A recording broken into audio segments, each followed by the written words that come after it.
Anybody who has any information, whoever has children out there knows how much their child means to them. Allow them to bring her home safely to us. Shaniya, if you're listening to Daddy, I miss you so much, honey, and I'm waiting for you.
On a chilly November morning in 2009, the world seemed to pause, holding its collective breath as a veil of darkness descended upon Fayetteville, North Carolina.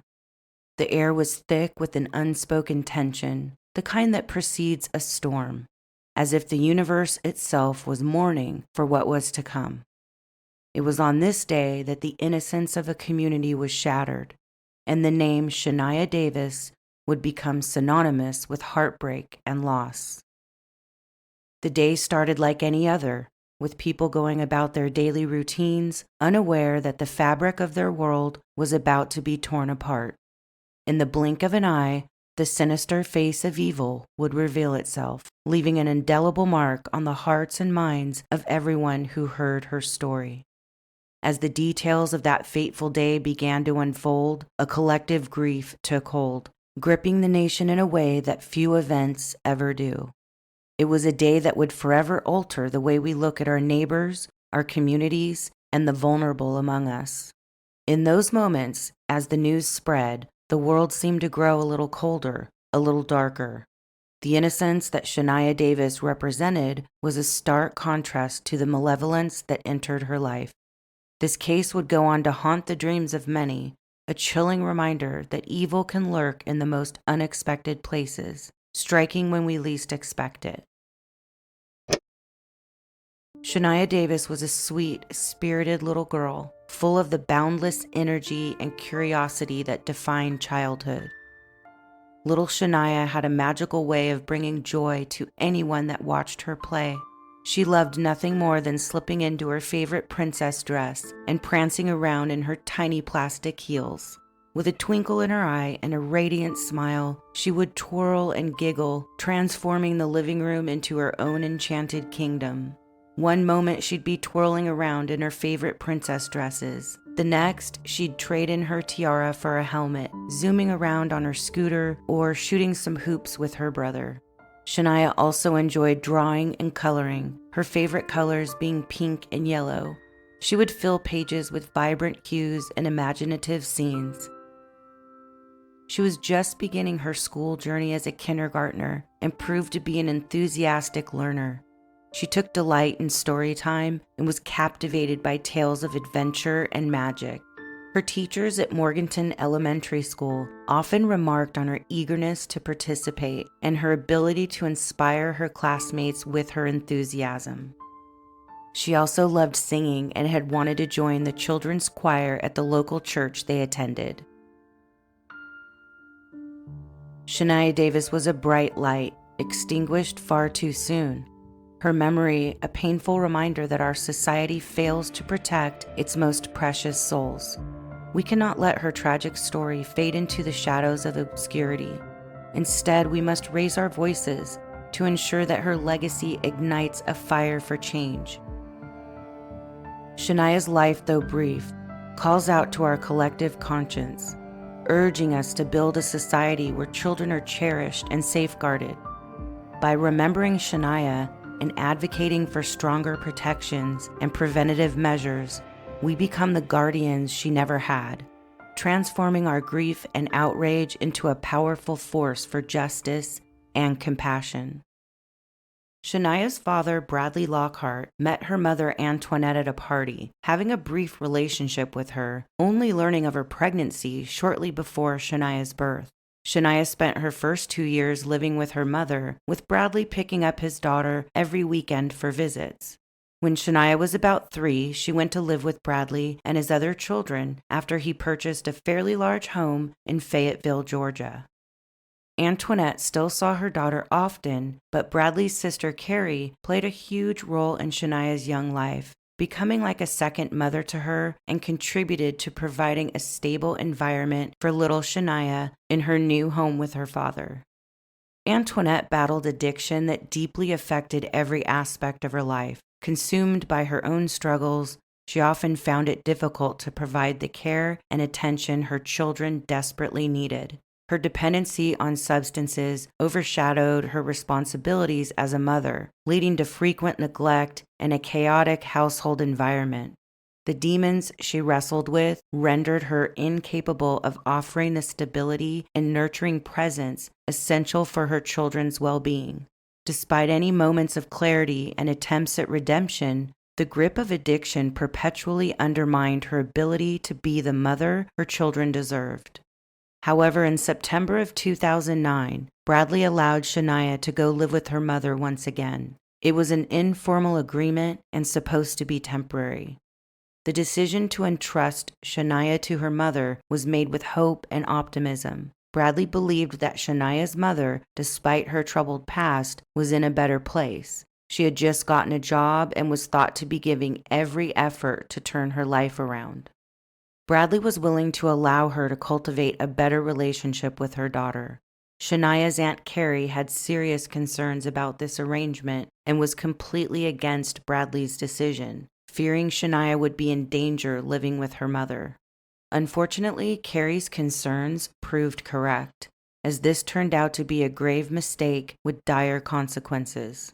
Antoinette was living in a run-down, crime-ridden trailer park in Fayetteville with her sister Brenda Davis, her boyfriend Jeroy, and their children who stayed in the back bedroom.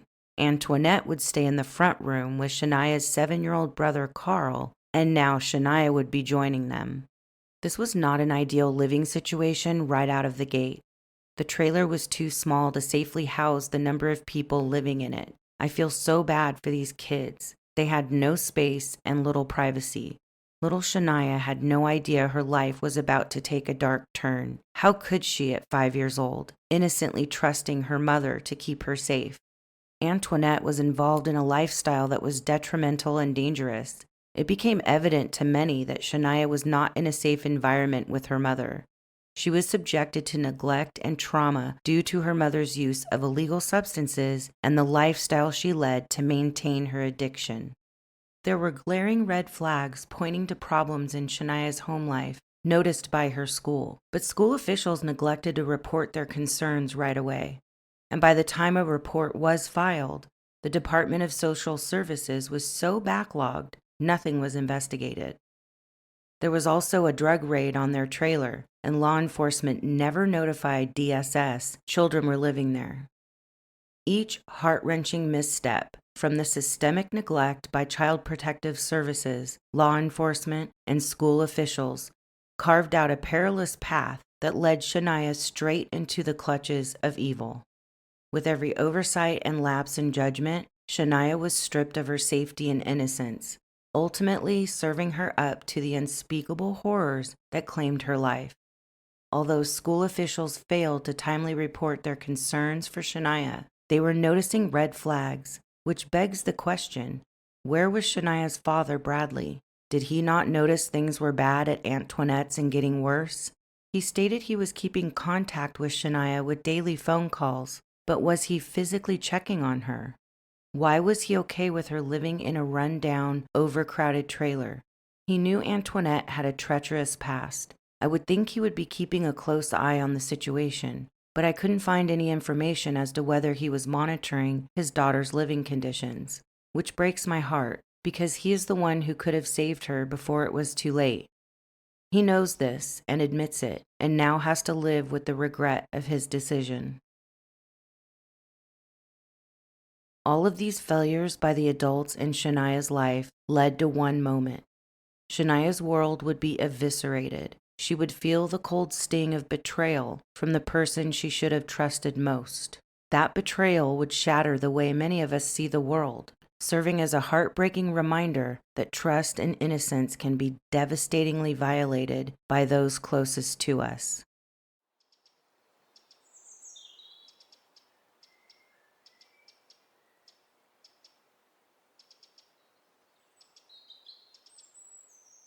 At 6:52 a.m. on Monday, November 10th, 2009, a chilling call shattered the fragile quiet of the morning.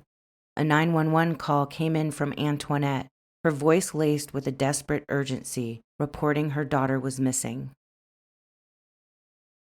Okay, ma'am, how can I help you? I woke up this morning and my daughter was not in the house. I don't know if she walked out or I don't know what's going on, but she's not here. How old is your daughter? She's 5. 5? And your door was not unlocked, that's what you're telling me? No, it was not unlocked, but I'm telling you she knows how to unlock it. I'm hoping that she didn't unlock it and walk out. Beneath the surface of Antoinette's panicked call lay a dark and twisted reality, one veiled by her cries for help. The weight of her actions, the sinister deal struck in the dead of the night, loomed large, making her pleas all the more haunting. As the call echoed through the emergency lines, it marked the beginning of a tragic unraveling, a story of innocence betrayed, and the harrowing search for a child who deserved so much more. Earlier that morning, Antoinette's sister Brenda Davis and her boyfriend Jeroy briefly woke around 5:30 a.m. because she thought she heard someone open their bedroom door. They didn't get up to see if anyone was there. Instead, they drifted back to sleep. Not more than a half hour later, Antoinette sprung into their bedroom, startling them awake, saying Shaniya was missing. After waking Brenda and Jeroy, Antoinette went outside looking for her daughter. While she was outside looking for little Shaniya, her son Carl told Brenda and Jeroy that he saw a man named Mario McNeil, whom they called Mono, in the trailer earlier that morning. Mono was an ex-boyfriend of Brenda and well known to Antoinette. He had been to the trailer many times and knew how to get into the trailer even if the door was locked. Mono lived about 5 minutes away from the trailer with the mother of his 18-month-old daughter, April Autry. The night before and into the early morning hours of November 10th, Mono had been using substances and drinking heavily, entertaining himself by texting women in his phone looking for a good time. He tried texting Brenda, but her phone was turned off. When that didn't work out, he texted another woman, Tysa McLean. Tysa just so happened to live in the same trailer park as Antoinette and agreed to let Mono come over for some fun. But when Mono arrived at her trailer at 2:52 a.m., she had fallen asleep and didn't answer the door. Around 3 a.m., he tried texting Brenda again and got no answer. When Brenda heard Carl saying he saw Mono in the trailer, she became concerned and tried texting and calling him to see why he had been there and if he knew where Shaniya was, but she received no answer. Jeroy tried calling April Autry, Mono's girlfriend, to see if Mono was there, and she said she had no idea where he was. While Antoinette was out searching for Shaniya, she stated she knocked on the door of every trailer, asking if anyone had seen Shaniya. Unfortunately, no one had, which prompted Brenda to tell her to call police, but Antoinette was hesitant. She eventually gave in and placed the 911 call at 6:52 a.m. At a little after 7 a.m., police arrived and began searching the area with the help of search dogs and began interviewing people. While interviewing Antoinette, Brenda, Jeroy, and Carl said he remembered Shaniya coming to bed that night but didn't remember her leaving the bedroom. Possibly out of fear, he failed to mention he saw Mono in the trailer. As police were attempting to talk to Brenda and Antoinette, they noticed the two kept looking at their phones and texting. To rid them of their distractions, police asked them if they would agree to come to the station instead for formal interviews. Brenda and Antoinette agreed and were taken downtown by an officer. While at the police station, Brenda received a response from Mono, denying he had been at the trailer and asking why Jeroy was calling April asking for him. Brenda didn't tell police she was texting Mono or that Carl had said he saw him in the trailer. She didn't want to say anything right away because she didn't want to assume Mono had anything to do with Shaniya's disappearance. While police were conducting interviews with Brenda and Antoinette, they would receive a call that would break this case wide open.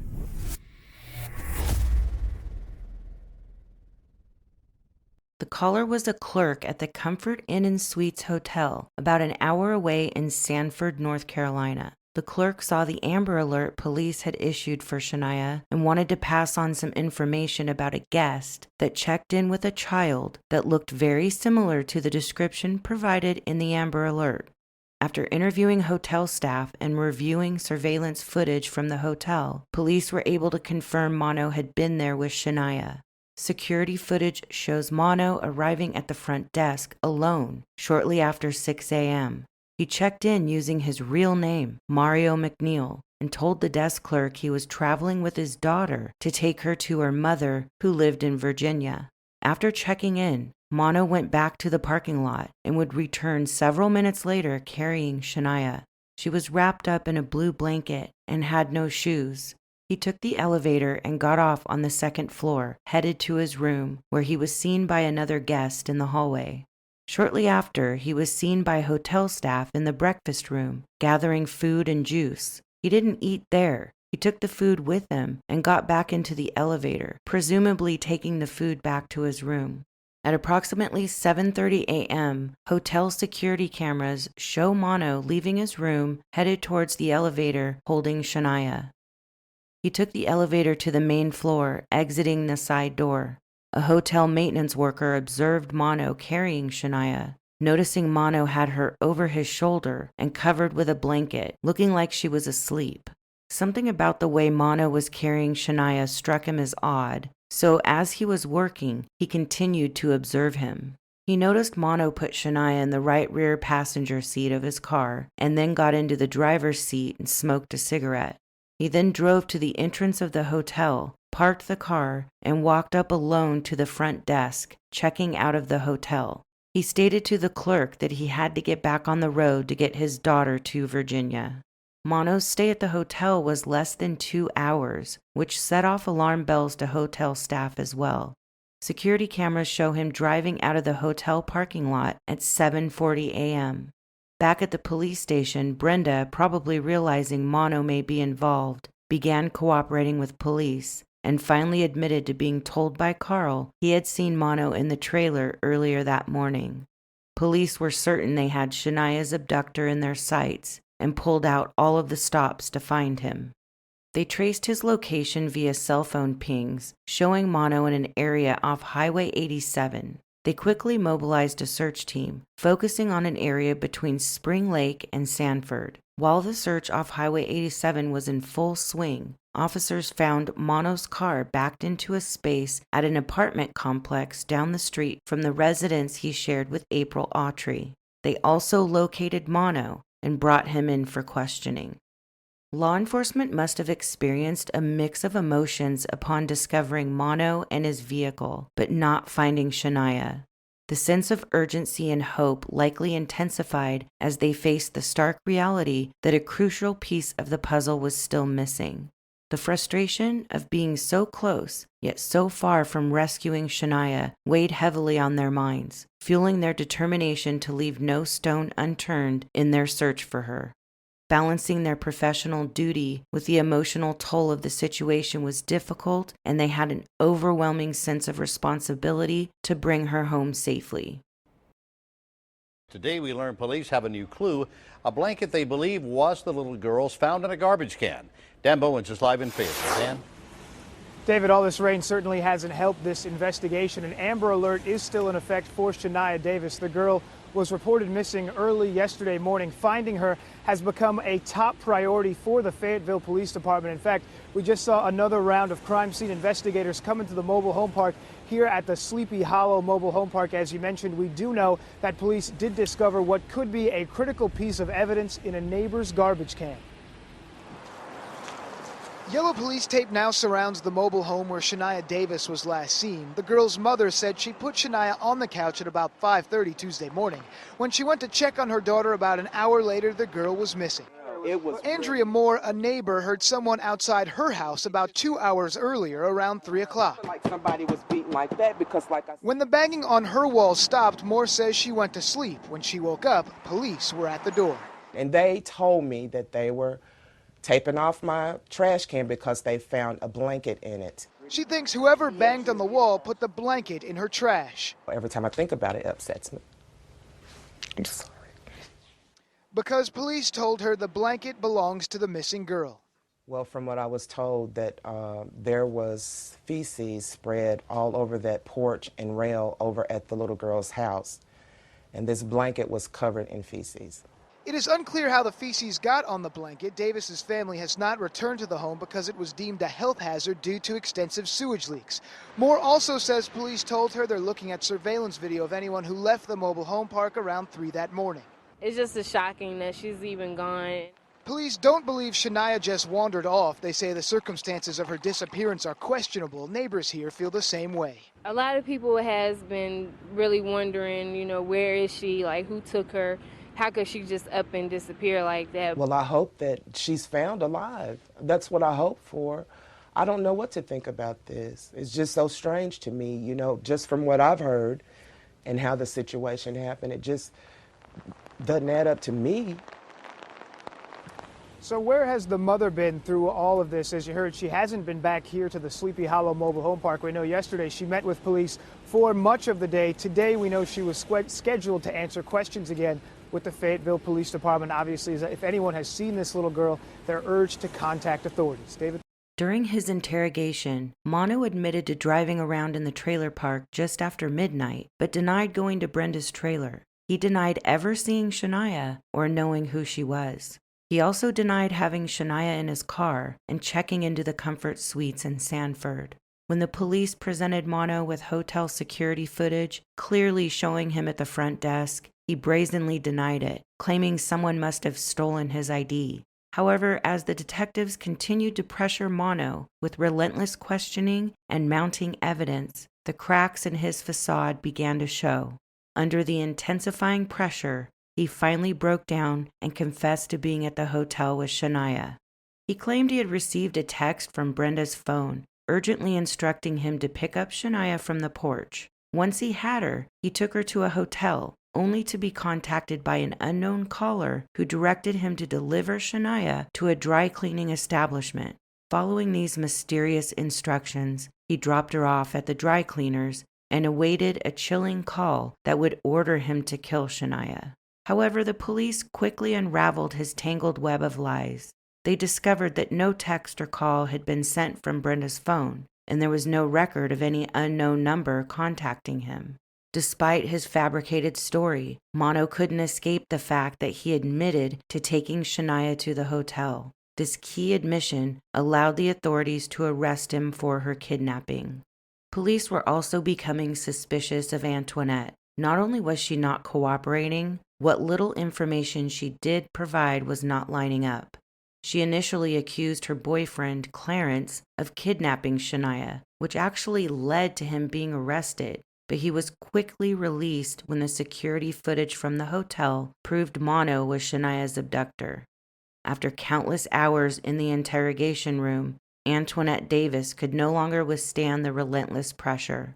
Her resolve crumbled as she confessed to a crime so heinous, even the most hardened detectives were shaken to their core. The room fell silent as the weight of her words hung heavy in the air.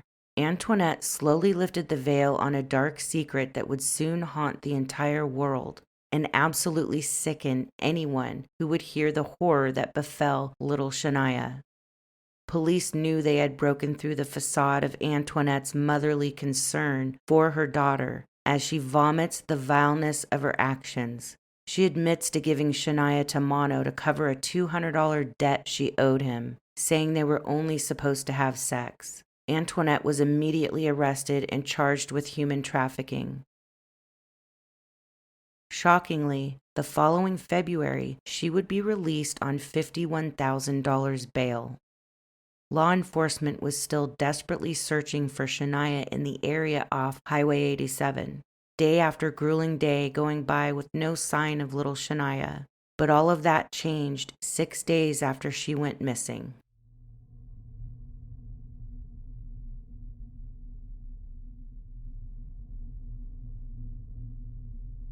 The dense forest held its breath as the search team trudged through the underbrush, their hearts heavy with the weight of unspoken fears.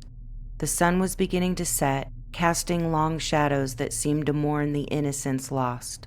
Suddenly, the words, "I found something," pierced the stillness, echoing with a pain that was both raw and profound. There, nestled in the unforgiving embrace of the wilderness, laying among rotting deer carcasses, lay little Shaniya's body. The sight was a punch to the gut, knocking the wind out of seasoned rescuers who had seen too much, but never enough to prepare them for this. The world seemed to pause, enveloped in a silent reverence for a precious child's life cut tragically short, leaving behind an indelible scar on the hearts of all who had dared to hope she'd be found safe. About 250 emergency workers and volunteers searched the area around Highway 87 and Walker Road in Lee County looking for 5-year-old Shaniya Davis. Around 1 o'clock, a child's body had been found. It's just a shame. You know, I come out here because I got 2 daughters, and looking at that guy pleading for his daughter to get found, you know, you just feel that feeling in your stomach, and you just want to come out here and help any way you can. This man was part of the search team that found the body about 100 feet off Walker Road in the woods. He says she only had on a T-shirt. At least they'll have some sort of closure out of this, hopefully, by the body being found, and maybe they'll be able to put away whoever is responsible. Crews began searching this area Sunday after receiving a tip that Shaniya's body had been dumped here. Sky 5 is hovering right now over the area where the body was found today. Crime scene investigators are out there collecting evidence. Officials say they have not exhumed the body yet, and they say it may be several days before the body is identified. We asked this afternoon about any possible new charges against the 2 people that are currently in jail, charged in connection with Shaniya's disappearance, and officials say it's too early to comment on that right now. Shaniya's cause of death was found to be asphyxiation, but this beautiful baby girl had to endure things I can't talk about on this platform prior to her death. But let me just say, Mono is an absolute monster who shouldn't be allowed to take one more breath on this earth.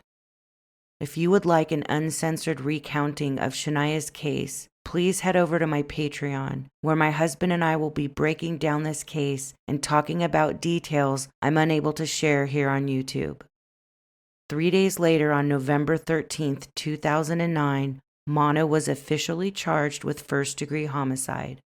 In October of 2013, Antoinette accepted a plea deal that would keep her from being sentenced to life in prison if she were to be convicted of first-degree murder. She ended up pleading guilty to first-degree murder among other charges, and because of the plea deal, she was only sentenced to 17.5 to 21 years in prison with credit for time served. Offering Antoinette a plea deal is nothing short of an abomination. Shaniya's voice has been forever silenced, her dreams and potential ruthlessly snatched away. How can we even consider granting mercy to the very person responsible for this unimaginable horror? Antoinette deserves to be shrouded in the same darkness she condemned Shaniya to. The hollow apologies and crocodile tears will never restore the light in Shaniya's eyes or erase the pain inflicted. Antoinette's betrayal, selling beautiful Shaniya as if she were a mere object, led to this innocent child being discarded, her life extinguished as if it held no value. Such cruelty should never, ever be met with leniency. Antoinette apologized to Shaniya's father, Bradley Lockhart, in the courtroom. "I wanted my baby back," she said. "I wanted my baby with me. I wanted my baby back with her brother. I didn't really think about her surroundings, which I should have. I admit I was wrong about that. I never said I was a perfect mother, but I was a good mother. I did what I had to provide for them. I did what I had to make sure they were all right. I didn't have any help from anybody." I was a good mother? Are you kidding me, lady? That was not an apology. It was a hollow gesture, a pitiful attempt to downplay her actions. She barely acknowledged the depth of her cruelty and the ultimate betrayal of her daughter. Her words were not just empty, they were a slap in the face, a revolting mockery of genuine remorse. Bradley was asked if he wanted to speak on behalf of Shaniya. He came forward and stood next to the lawyers' tables. He looked directly at Antoinette as he spoke with deliberation, his emotions on display. She glanced at him once with reddened eyes. "This plea doesn't take away deep pain," Bradley told her. "I forgave you a long time ago, and I'm sure Shaniya did too. Your attorney said you weren't always the best at making decisions, and I knew that about you. That's why every time you called, I helped you provide, even though Shaniya was living with you. I've questioned it a lot, that you owed McNeil money. Why didn't you call me? I never told you no. That's something that bothers me." The judge had some choice words for Antoinette. "I saw you on that videotape. All he was supposed to do was have sex with her. That's it. That's all. That's it. You could have saved your daughter's life, but you did not. You had the opportunity and the means to save Shaniya's life, and you did not. You are not a good mother. This did not have to happen.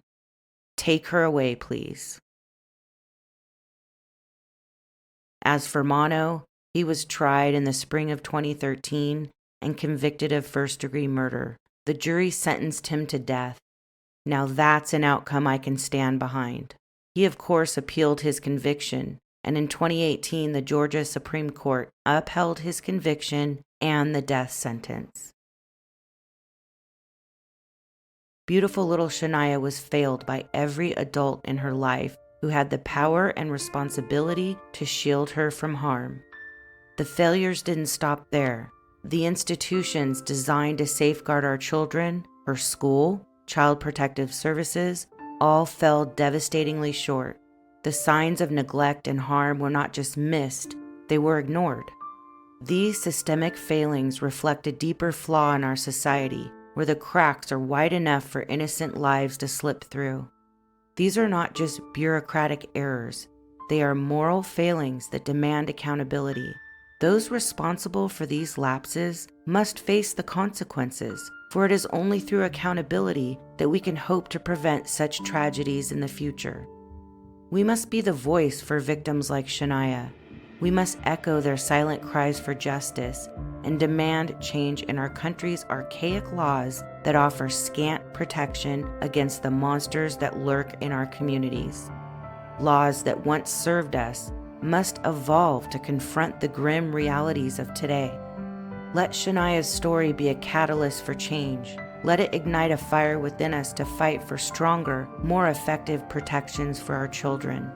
We owe it to Shaniya and to every child who looks to adults for safety and love. Let's stand together and ensure that no child has to endure the horrors that Shaniya did. Demand change, be the voice, protect our children. Thank you for watching, and remember, we all have a role to play in creating a safer world for our children. Let's be vigilant, compassionate, and relentless in our pursuit of justice and reform.